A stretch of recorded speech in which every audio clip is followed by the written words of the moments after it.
Ce pétrolier lié à la Russie a été touché par des explosions externes au large du Sénégal. Catastrophe. Wow, wow, wow. La piste d'une attaque inédite orchestrée par l'Ukraine n'est pas exclue. On vous explique. Cette scène a été filmée à moins de 20 km de Dakar. Le 27 novembre à 23h45, le pétrolier Mersin a subi 4 explosions externes selon son armateur turc Besiktas Shipping. Le navire, chargé de 39 000 tonnes de carburant, a été gravement endommagé. De l'eau s'est infiltrée dans la salle des machines et comme le montre cette vidéo, sa poupe est à moitié engloutie. Les 22 membres d'équipage ont été évacués.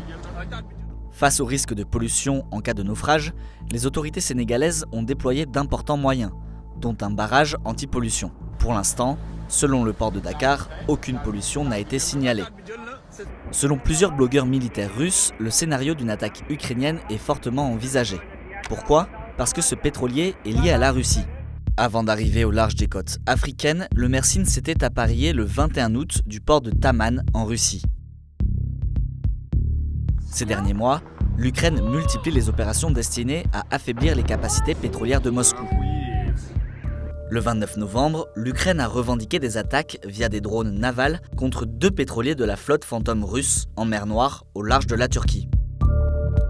Si cette frappe au large du Sénégal est confirmée, ce serait la première fois qu'une attaque ukrainienne a lieu en plein océan Atlantique, à plus de 6000 km de ses côtes, avec un tel niveau de sophistication.